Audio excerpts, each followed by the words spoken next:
So hello everyone. आज हम लोग लीड कोड का प्रॉब्लम 1441 देखेंगे, जो कि है build an array with stack operations. So इस क्वेश्चन में देखते हैं हमें क्या दिया हुआ है। इस क्वेश्चन में हमें बेसिकली एक एरे दिया हुआ है टारगेट नाम का, और एक नंबर दिया है n, और हमें बोल रहा है कि टारगेट में जितने भी एलिमेंट्स होंगे वो 1 टू n के बीच में लाइज करेंगे।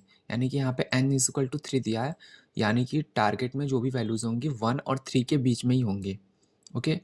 और हमें बोल रहा है कि हमारे पास दो ऑपरेशंस हैं, पुश और पॉप। पुश मतलब कि एलिमेंट को स्टैक पे डालना, पॉप मतलब टॉप एलिमेंट जो स्टैक का है उसको पॉप करना। ओके। सो हमें बोल रहा है कि पुश और पॉप ऑपरेशन यूज़ करके हमें ये टारगेट वैल्यूज़ बनाने हैं। अब इस क्वेश्चन को अच्छे से समझते हैं एग्जांपल के थ्रू। पहला एग्जांपल दिया है 1 और 3 का, और हमें बोला है कि n इज इक्वल टू 3 है, यानी कि जो वैल्यूज़ रहेंगी वो 1 और 3 के बीच में ही रहेंगे। ओके।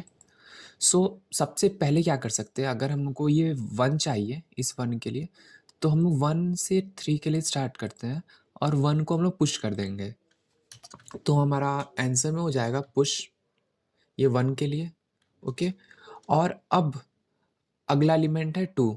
तो हम लोग अगर पुश करते हैं, बट हमें तो चाहिए नहीं ये 2, हमें तो डायरेक्ट 3 चाहिए ना। तो हम लोग क्या करते हैं, पुश करके इसको तुरंत पॉप भी कर देंगे। तो एक्चुअली होगा क्या, यहाँ पे हम लोग देखते हैं स्टैक में। सबसे पहले 1 आया और हमने पुश कर दिया, ये 1 को पुश कर दिया। अब एक और एलिमेंट हम लोग पुश कर रहे हैं 2 के लिए, हमने 2 पुश किया। बट अब एक्चुअली अभी टॉप ऑफ द स्टैक क्या है, 2 है। ओके। और हमें चाहिए क्या, 3 चाहिए, यानी कि 2 हमें नहीं चाहिए। तो हम लोग जैसे ही पुश कर रहे हैं तुरंत उसको पॉप भी कर देंगे। पुश करके इसको तुरंत पॉप कर दिया, पॉप मतलब कि हट गया। फिर अब नेक्स्ट एलिमेंट क्या है, 3। हम लोग फिर 3 को पुश करेंगे, और क्या हमारा बन गया आंसर, हाँ हमारा आंसर बन चुका है। तो हम लोग सीधे सीधे इस वेक्टर को रिटर्न कर देंगे, ये एरे ऑफ स्ट्रिंग होगा। ओके। और एक और बड़े एग्जाम्पल से समझते हैं, ये सेकेंड नंबर का एग्जाम्पल है। इसमें जो एरे की वैल्यूज़ दी हैं वो 1, 3, 4 और 6 है, और n की वैल्यू है 6, यानी कि जो एलिमेंट्स होंगे 1 टू 6 होंगे। ओके। और हाँ, हमें लाइन वाइज ही चलना है, क्वेश्चन के हिसाब से आप क्वेश्चन पढ़ेंगे तो बोला है एक स्ट्रीम ऑफ इंटीजर्स है। Okay. Stream of integers 1 to n है। ठीक है। सबसे पहले 1 आए, 1 को पहले हमने पुश किया, फिर देखा क्या स्टैक में है, क्या आंसर में हमारे 1 है, हाँ है। तो पहले मैंने पुश किया 1 को, ठीक है आंसर में है। फिर अब नेक्स्ट एलिमेंट पे आए, 2 पे आए, 2 को देखे क्या आंसर में है, नहीं है। नहीं है होने का मतलब कि मैंने क्या बताया था, अगर नहीं है तो पुश भी करना है और पॉप भी करना है। ओके। तो मैं पुश करते ही तुरंत पॉप भी कर दूंगा, यानी कि मैंने डाला स्टैक में और तुरंत हटा भी दिया उस एलिमेंट को। तो अब हमारे स्टैक में सिर्फ अभी 1 है, हमने 2 डाल के हटा दिया तुरंत। फिर अब 3 पे आए, नेक्स्ट एलिमेंट है 3। अब क्या देखेंगे कि आंसर में 3 है, हाँ आंसर में तो है। तो हम लोग सिर्फ पुश करेंगे, अगर नहीं है तो पुश और पॉप दोनों करने हैं, और अगर है तो सिर्फ पुश करना है। ओके। और फिर 3 हो गया।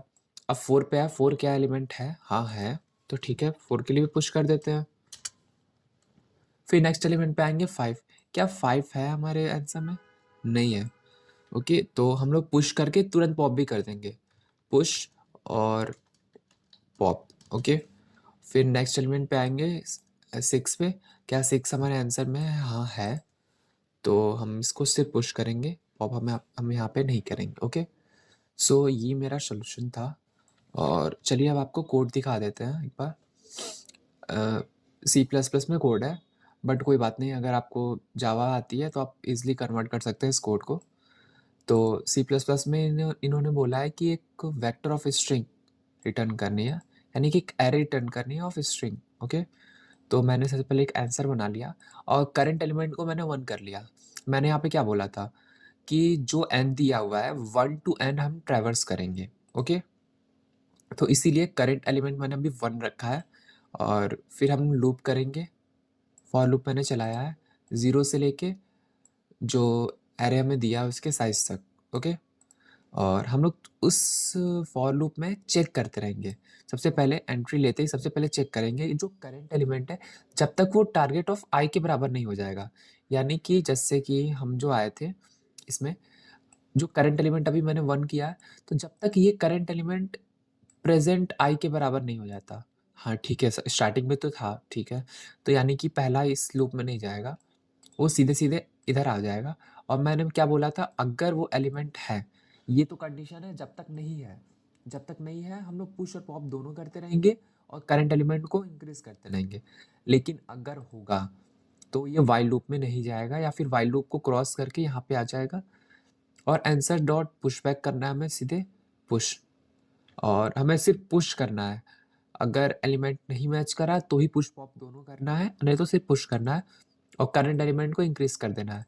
तो सबसे पहले 1 पे आया, करंट एलिमेंट 1 है और एरे ऑफ आई की वैल्यू भी 1 है। ठीक है, दोनों सेम था, यानी कि इस व्हाइल लूप में नहीं गया होगा और डायरेक्ट यहाँ पे आंसर में आ गया और आंसर में सीधे-सीधे पुश हो गया, ओके। और सेकंड टाइम में अब करंट एलिमेंट को इंक्रीज़ भी हमने किया, तो वो 2 हो गया। अब चेक करेंगे व्हाइल लूप में आके, while current element is not equal to target of I. Target of I यहाँ पे 1 होगा, तो सॉरी आई 1 होगा तो टारगेट टारगेट ऑफ आई 3 हो जाएगा। तो यानी कि जो करंट एलिमेंट 2 है, जब तक वो 3 के बराबर नहीं होता है, ठीक है? तो अभी तो बराबर नहीं है, तो हम आंसर में पुश भी कर देंगे और पॉप दोनों चीज़ कर देंगे। और उसके बाद करंट एलिमेंट को मैंने इंक्रीज़ कर दिया, तो करंट एलिमेंट अब हमारा हो गया 3। तो अब 3 चेक करेंगे, जब तक current element 3 current element current array के नंबर के बराबर नहीं होता है। तो ठीक है, अब तो बराबर है, तो व्हाइल लूप अब हमारा ख़त्म हो जाएगा और हम सीधे-सीधे आंसर में पुश डाल देंगे और करंट एलिमेंट को फिर इंक्रीज़ करेंगे। ऐसे ही इंक्रीज़ करते रहेंगे, अगर नहीं आ रहा है तो जब तक नहीं आ रहा तब पुश पॉप दोनों करेंगे, जब आ जाएगा तो सिर्फ़ पुश कर देंगे और एट लास्ट जब फॉर लूप हमारा एंड हो जाएगा, तो आंसर को सीधे-सीधे हम रिटर्न कर देंगे। So this was all about today's lead code problem of the day. So please like the video and subscribe to our channel. और यहाँ पे डेली लीड कोड और जीएफजी के प्रॉब्लम ऑफ द डे का solution आपको मिलता रहेगा। So stay connected to the YouTube channel and thank you.